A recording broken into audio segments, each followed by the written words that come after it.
고린도전서 이 5장과 6장은 그 교회 내에서 그 무질서하게 된 교회의 문제를 지적하고 있는 겁니다. 우리 어저께 보았던 것은 교회 안에 음행하는 것이 이 방조되는 것, 용인되어지는 것. 그래 교회가 거룩함을 잃어버린 문제에 관하여 우리가 보았고요. 이 6장에서는 이제 또 다른 이야기가 전개되어지는데, 오늘 이야기는 이제 세상의 법정에 나가 송사하는 것을 바울은 어떻게 보는지, 그것의 부당함이 무엇인지를 살펴보고자 합니다. 6장 1절입니다. 너희 중에 누가 다른 이와 더불어 다툼이 있는데 구태여 불의한 자들에게 고발하고 성도 앞에서 하지 아니하느냐.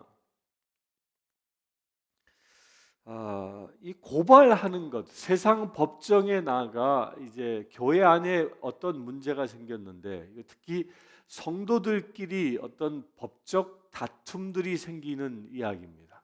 그래서 성도들이 교회 안에서 해결하지 아니하고 세상 법정에 나가 고발하는 행위를 지금 지적하고 있는데, 여기서 그 다툼이 일어나고 고발을 하는데 그 세상에 나가 재판하는 광경을 사도 바울은 어떻게 보고 있냐면, 불의한 자들 앞에서 고발하고 성도들 앞에서 하지 않느냐, 고발하고 성도들 앞에서 하지 아니하냐, 곧 성도들, 하나님의 거룩한 백성들 앞에서 너희들의 잘잘못을 판단받지 않고 왜 교회 밖에 불의한 사람들에게 가서 받느냐. 이 말은 뭐냐면, 이 불의한 사람이라는 말은 구원받지 못한, 죄 사함을 얻지 못한 사람들에게 구원받은 너희들이 가서 판정을 받는다라는 것이, 이게 모순이다라는 겁니다.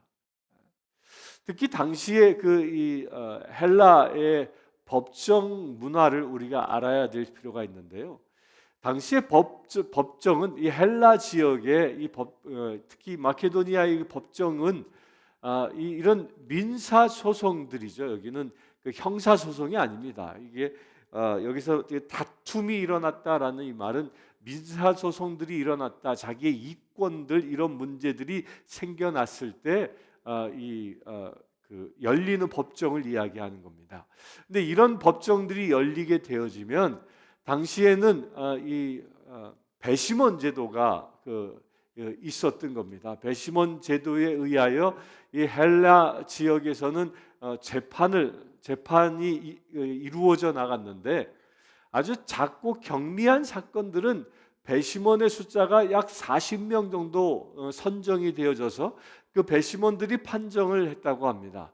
그런데 문제가 좀 더 크고 잘 해결되지 않는 그런 사건이 송사가 되어지면 그 배심원 수가 점점 늘어나는 거예요. 100명, 500명, 1000명, 많게는 1000명의 배심원까지 늘어나서 그 법을 다룬다고 합니다.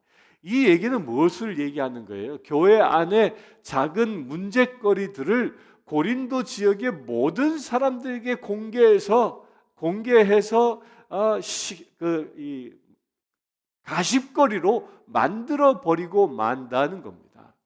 이 불의한 자에게, 이 배심원들에게 그 사건들이 상세하게 보고되어질 것이고, 그 다툼의 모습들이 비춰질 것이고, 그러면 그 배심원들이 또 가만히 있습니까? 온 고린도에 소문을 내는 것이죠. 저들이 그리스도를 믿는다고 하는 자들이 저렇게 서로 용서하지 못하고, 입으로는 사랑하라 하면서도 용서하지 못하고 서로를 비방하고 질책하는구나. 저것이 무슨 종교 집단이냐? 저것이 어떻게 하나님의 아들이라고 얘기하느냐, 이런 이야기들이 번져 나간다는 겁니다. 그런 일들이 이미 고린도 지역에 가득 차 있음을 이제 바울이 듣고 알았던 것입니다. 이 교회 안에서는요, 송사하는 일들, 교회 안에 성도들끼리 어떤 문제가 생기면 그것이 밖으로, 형사 사건이 아닌 한 교회 밖으로 내보내선 안 된다는 거예요. 교회 안에서 잘 해결해야 한다는 것이죠. 왜 그렇습니까? 이유는 간단합니다. 우리 교회 안에서의 그런 민사 사건들이 벌어지지 않도록 해야 하지만 혹여 벌어지면 그런 치부가 세상에 드러나서는 안 된다는 겁니다. 왜 그렇습니까? 교회는 나와 내가 다니는 그런 교회를 뛰어넘어 예수 그리스도의 몸된 지체이기 때문입니다. 우리의 그런 허물들이 세상에 드러나는 것은 오히려 예수님을 욕되게 하는 일이기 때문입니다. 그래서 우리는 어떻게 합니까? 송사가 일어나지 아니하도록 서로를 배려하고 서로를 섬기고 서로를 덮어주고 안아주는 그런 관계가 되어야 하는 겁니다. 근데 교회 안에 송사가 일어났다는 이야기는 뭐예요? 이 배경은 우리가 1장부터 4장까지 보았던 그 분열이 배경이 되는 겁니다. 교회가 4분 5열 되어지면 서로 각기 다른 파에 속해 있는 사람들끼리 어떤 문제가 생겨지게 되면 이것을 서로 그리스도의 정신, 복음의 정신을 해결하지 아니하고 세상 법정까지 끌고 나아간다는 겁니다. 이 대한민국의 많은 교회들이 이런 법적 송사에 휘말려 있는 경우가 너무 많습니다. 이게 교회답지 못한 일인 것입니다. 2절 봅니다. 성도가 세상을 판단할 것을 너희가 알지 못하느냐? 세상도 너희에게 판단을 받겠거든 지극히 작은 일을 판단하기를 감당하지 못하겠느냐? 우리가 천사를 판단할 것을 너희가 알지 못하느냐? 그러하거든 하물며 세상 일이랴. 성도가 세상을 판단한다. 더욱이 천사까지도 우리가 판단한다. 이 말이 뭘죠?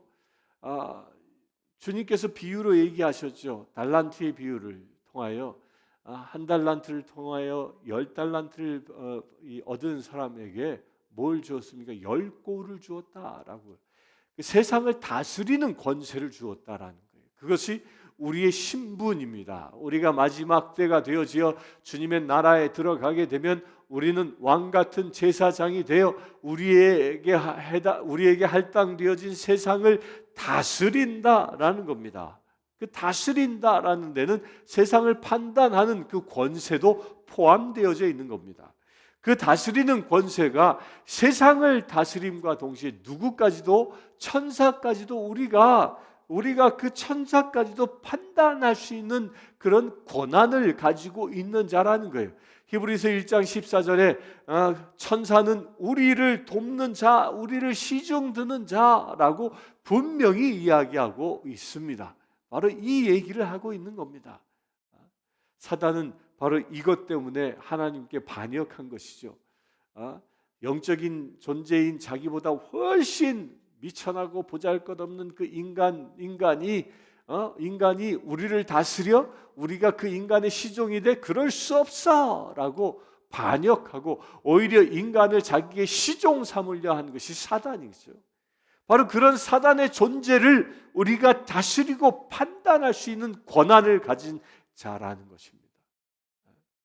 그래서 우리가 그런 권한이 있기 때문에요. 이 충마기도라는 게 그래서 가능한 겁니다. 내가 나자렛 예수 그리스도의 이름으로 명령하니 이 병마의 권세는 암의 권세는 떠나갈지어다. 아무개로부터 떠나갈지어다. 이렇게 선포하면 그 병마, 그 마귀가 병을 일으키는 마귀가 우리의 그 선포에 순종할 수밖에 없다는 거예요. 왜? 그의 존재 자체가 우리를 시종드는 자였기 때문입니다. 우리가 곧 사단, 이 천사의 주인의 그 권세를 회복하면 예수 그리스도의 이름으로 그 권세를 회복하여 선포하면 천사는 악한 권세는 떠나갈 수밖에 없다라는 거예요. 타락한 천사가 떠나가는 것입니다. 우리가 분명히 깨달아야 하는 겁니다. 이건 정말 대단한 권세인 겁니다. 귀신 들린 자를 만납니까? 두려워하지 마십시오. 담대하게 선포하십시오. 그럼 또 귀신은요 우리를 시험하고자 이런 얘기도 종종 하면 아니 니까짓게 그렇게 아무리 100번 1000번 얘기해봐라 내가 떠나갈 것 같냐? 우리의 믿음을 시험하는 거예요. 그러나 그런 사단 마귀의 유혹에 시험에 넘어가지 마시고 담대하게 100번 아니라 1000번까지도 담대하게 선포하십시오. 그러면 그 마귀는 떠나갈 수밖에 없습니다. 왜? 그의 존재가 우리의 시중두는 나의 명령을 따를 수밖에 없도록 창조되어진 존재이기 때문입니다. 사단은 그런 거예요. 그래서 다니엘이 하늘의 군대 요청을 했을 때 미가엘 대천군이 그 요청을 듣고 오지 않았습니까? 똑같은 겁니다. 우리에겐 그와 같은 권세가 주어진 것이라는 거예요. 따라서 우리가 천사까지도 판단할 수 있는 권세를 가진 자인데 어찌 교회 안에서 사소하게 일어나는 일들을 가지고 세상에서 나아가 판정을 받으려고 하느냐? 이 말은 거꾸로 얘기하면 우리가 세상을 다스리는 권세가 있는 자인데 오히려 세상의 종로로 타려 하느냐? 이렇게 얘기하고 있는 겁니다. 우리 사랑하는 성도님들, 우리는 세상을 다스릴 수 있는 권세를 가진 자입니다. 여러분들 세상에서 살아가는데 묶임이 있고 억울함이 있고 또 일들이 잘 해결되지 아니하여 고민되는 그런 모든 영역들이 있습니까? 그거에 고민하지 마십시오. 담대하게 선포하십시오. 그 모든 세상에 판정하고 다스릴 수 있는 권세는 우리에게 있음을 그걸 믿고 예수 그리스도의 이름으로 선포하며 나아갈 수 있게 되길 바랍니다. 그렇게 선포하며 나아갈 때 여러분들을 묶고 힘들게 하는 모든 묶임들이 끊어지고 우리로 하여금 승리할 수 있도록 하나님이 역사하시는 겁니다. 왜? 우리에게 그와 같은 권세를 주셨기 때문입니다. 이것이 아들의 권세입니다. 하나님의 아들의 권세입니다. 곧 이것이 양자된 저와 여러분들의 권세인 것입니다. 그 권세를 믿고 나아갈 수 있게 되길 축원합니다. 4절을 보겠습니다. 그런즉 너희가 세상 사건이 있을 때에 교회에서 경히 여김을 받는 자들을 세우느냐? 내가 너희를 부끄럽게 하려 하여 이 말을 하노니 너희 가운데 그 형제간의 일을 판단할 만한 지혜 있는 자가 이와 같이 하나도 없느냐? 형제가 형제와 더불어 고발할 뿐더러 믿지 아니하는 자들 앞에서 하느냐? 너희가 피차 고발함으로 너희 가운데 이미 뚜렷한 허물이 있나니 차라리 불의를 당하는 것이 낫지 아니하며 차라리 속는 것이 낫지 아니하냐. 판단할 만한 지혜가 너희 안에 없느냐? 이 반문하고 있는 겁니다. 반어법인 거예요. 너희 안에 판단할 수 있는 그런 능력을 가진 사람을 하나님이 세우셨다라는 거예요. 그것이 교회의 권위예요, 권위. 교회 안에 문제가 생기면 그 교회 안에서 해결하도록 그 판단할 수 있는 권위를 교회 안에 세우셨다는 거예요. 어떤 자를 세우셨습니까? 지혜 있는 자를 세우셨다는 겁니다. 그것이 교회 안에서는 목회자이고 교회 안에서 장로이고 교회 안에서 안수 집사인 것입니다. 이렇게 직분을 받은 사람들이 지혜를 받은 자로 하나님이 세우신 겁니다. 그런 사람들에게 나아가서 교회 안에 성도들 간에 일어나는 문제들을 중재하고 그 문제들을 해결하도록 의뢰하라는 것입니다. 무엇을 의지해서? 그곳 안에 하나님의 권위가 임하였다라는 것을 우리가 믿고, 그래서 교회 안에 이런 목회가 필요한 것입니다. 그러면서 또 이렇게 얘기하죠. 차라리 속는 것이 낫지 아니하냐. 성도들끼리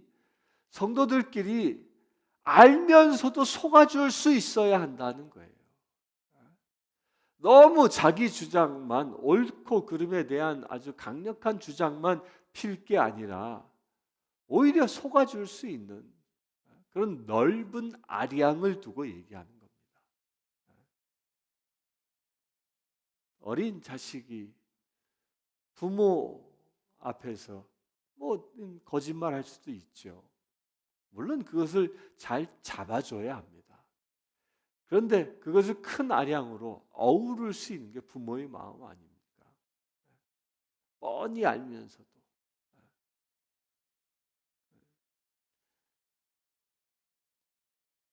제가 그 학교 다닐 때 용돈이 필요한데 부모님이 용돈을 주지 아니하면 그 제일 많이 썼던 그 거짓말 중에 하나가 뭡니까? 뭐 준비물 사야 되는데요. 학교 가기 전에 뭐 그 큰 돈도 아니에요. 뭐한돈 1,000원 정도, 뭐 1달러 정도 되어지는 그 작은 돈이지만 그거 그냥 사지 않아도 될 걸 사야 한다고 속여서 어머니한테 그 돈 1,000원 받아가는 것. 그거 받아가서 뭐 합니까? 점심시간에 매점에 가서 맛있는 거 사 먹고 이러면서 쓰는 거예요. 그런데 부모님이 그거 모릅니까? 뻔히 알고 있거든요. 뻔히 알지만 알면서도 주는 거 아닙니까? 이런 마음을 얘기하는 겁니다. 이런 마음. 넓은 마음으로 세상에 나아가 법정에 서서 판단을 받는 것보다 오히려 내가 속는 셈 치고 큰 아량으로 품어주는 것이, 서로 간에 분쟁이 일어났을 때 품어주는 것이, 그것이 그리스도인의 자세라는 겁니다.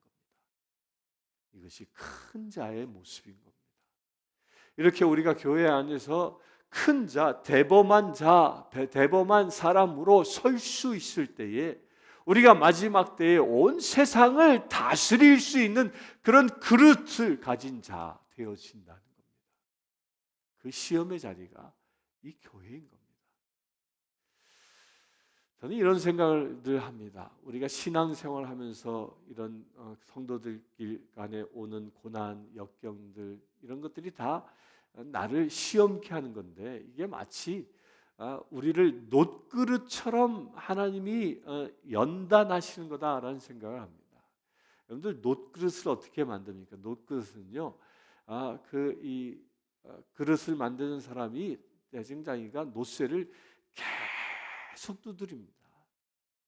계속 두드려서 이걸 피고 핍니다. 그러니까 많이 두드릴수록 그 그릇이 훨씬 커지는 것이죠. 여러분들 고난이 많다고 불평하지 마십시오. 그만큼 나의 역량을 넓혀가시는 하나님의 놀라운 은혜다라고 믿으시길 바랍니다. 그렇게 내가 넓어지고 큰 그릇이 되어질 때 마지막 때 우리가 많은 나라, 10고을을 담을 수 있는 그런 믿음의 사람이 되어질 수 있는 것입니다. 그렇게 넓어질 수 있는 비밀이 뭐라고요? 품을 수 있는, 넓은 품으로 나를 속이는 자까지도 품고 나아갈 수 있는 그런 자가 될 수 있게 되기를 바랍니다. 9절 봅니다. 불의한 자가 하나님의 나라를 유업으로 받지 못할 줄을 알지 못하느냐. 미혹을 받지 말라. 음행하는 자나 우상 숭배하는 자나 간음하는 자나 탐색하는 자나 남색하는 자나 도적이나 탐욕을 부리는 자나 술 취하는 자나 모욕하는 자나 속여 빼앗는 자들은 하나님의 나라를 유업으로 받지 못하리라.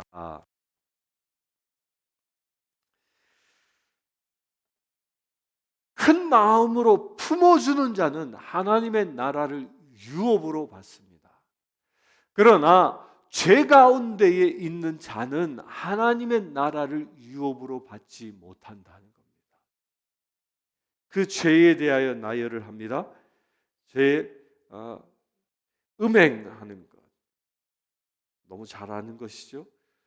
우상 숭배하는 것, 음행과 우상 숭배는 서로 같이 간다고 내가 늘 말씀드렸죠.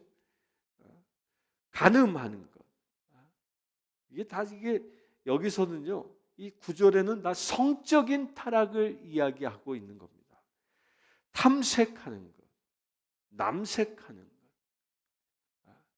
이 탐색한다라는 말은 이게 레즈비언을 두고 얘기하는 거예요. 여자들끼리 성행위 하는 것. 남색하는 것, 남자들끼리 성행위 하는 것. 호모들이죠, 게이들. 이런 자들은 뭐 한다? 하나님의 나라를 유업으로 받지 못한다라는 거예요. 성적인 타락. 이것은 놀랍게도요, 이 성적인 타락에 우상 숭배가 같이 들어가 있지 않습니까? 이건 무엇을 얘기하는 거예요? 우상 숭배, 이 우상 숭배는 만몬을 숭배하는 거예요. 만몬, 곧 만몬의 신, 부의 신, 풍요의 신, 물질의 신을 숭배하는데 그 물질의 신을 숭배하는 행위가 뭐라? 그게 성적인 타락이라는 겁니다. 특히 고린도는 이 아프로디테 여신을 섬겼던 곳입니다. 그 여신의 상징이 유방에 온몸에 유방을 주렁주렁 달고 있는 그 풍요의 신, 다산의 신이기도 하고요. 그런데 그 신을 섬기는 행위가 뭐예요? 그 성적인 행위인 거예요. 그래서 아프로디테 신전의 그 여사제들은 그 고린도 지역에 약 1,000명이 넘는 여사제들이 있었다고 하죠. 그들은 몸을 파는 공창인 거예요, 공창. 낮에 제사 의식으로 몸을 팔고 밤에는 거리에 나가 창기로 몸을 팔면서 살았던 사람들이. 이것이 같이 가는 거예요, 같이. 여러분들 물질을 탐하면, 그래야 물질을 많이 얻게 되면 사람들은요 거의 100이면 100 성적으로 타락할 수밖에 없는 거예요. 우리나라에서는 옛날에 천석지기, 만석지기가 되면 공통점이 있습니다. 그렇게 천석지기, 만석지기가 된 그 남정네들이 다 무엇했습니까? 첩을 거느리지 않았습니까? 첩 거느리고 살았던 거예요. 성적으로 타락하는 것이죠. 믿음 안에서 하나님의 사업을 위하여 물질을 주어서 사용하는 게 아니라 물질을 숭배하면 우리의 육신도 성적으로 타락한다는 겁니다. 그리고 또한 10절에 도적이나 탐욕을 부리거나 술 취하는 자, 모욕하는 자, 속이는 자, 빼앗는 자 다 하나님의 나라를 유업으로 받지 못한다. 기억하십시오. 오히려 이 죄인들을 품고 용서하는 자는 하나님의 나라를 유업으로 받지만 속이고 탐색하고 탐욕하고 도적질하는 자들은 하나님의 나라를 유업으로 받지 못한다. 그 결정을 누가 하신다고요? 하나님이 하시는 겁니다. 11절 너희 중에 이와 같은 자들이 있더니 주 예수 그리스도의 이름과 우리 하나님의 성령 안에서 씻음과 거룩함과 의롭다 하심을 받았느니라. 이렇게 죄 가운데 있는 사람들이 교회에 옴으로 인하여 무엇이 일어났다고요? 거룩함이 회복되어졌다. 죄 씻음이 일어났다는 겁니다. 여기서 우리가 분명히 알 수 있는 것이요, 동성애에 빠져 있는 사람 우리가 정죄하는 게 아니에요. 그를 전도해야 한다는 겁니다. 그를 교회에 데리고 와서 전도하여 그가 회개하도록 하는 것. 그리하여 그로 하여금 거룩함, 의롭다함을 회복해 하는 것. 이게 우리가 할 일인 겁니다. 죄인된 자를 손가락질하고 정죄하는 게 아니라 그를 품고 그에게 복음을 전하여 의로움을 회복해 하는 것. 우리가 이것이 저와 여러분들이 해야 할 일임을 분명히 얘기하고 있는 겁니다. 교회가 세상에, 이 악한 세상 한가운데 존재하는 이유가 여기에 있는 겁니다. 교회는 산속에 사람이 살지 않은 그 산중에 들어가는 게 아니라 우리가 살고 있는 삶의 터전 가장 가운데 있는 이유가 바로 여기에 있는 겁니다. 사람들이 살면서 짓는 죄, 범하는 죄, 죄에 빠진 자를 구원하기 위하여 이 세상 가운데 교회가 존재한, 거기에 저와 여러분들이 부름받은 것입니다. 우리 사랑하는 성도님들, 죄인을 보고 지적하고 정죄하는 자가 아니라 죄인을 보고 품고 그에게 복음을 선포하여 그로 하여금 회개하고 주님께 돌아오도록 기도하고 전도할 수 있는 저와 여러분들 되시길 주의 이름으로 축원합니다. 함께 기도하겠습니다. 주 아버지 하나님, 우리가 서로를 고발하는 자가 아니라 우리가 서로를 품는 자 되어지길 원합니다. 용서하고 그를 죄 가운데에서 구원하는 자 되어지기를 원합니다. 오늘 주신 말씀대로 내가 비록 손해 볼지라도 넓은 마음으로, 내가 비록 속을 치라도 넓은 마음으로 우리의 이웃을 품으며 나아가기를 원합니다. 그래, 저들을 죄 가운데에서 돌이켜 주님의 거룩함을, 주님의 의롭다 하심을 얻을 수 있도록 우리가 인도하기를 원합니다. 우리 주 예수 그리스도의 이름으로 기도드리옵나이다. 아멘. 지금 우리 주 예수 그리스도의 은혜와 하나님의 크신 사랑과 성령님의 감화감동 교통 치유하심이 이 시간 예배하는 주의 사랑하는 모든 지체들 위해 지금부터 영원토록 함께 하실지어다. 아멘.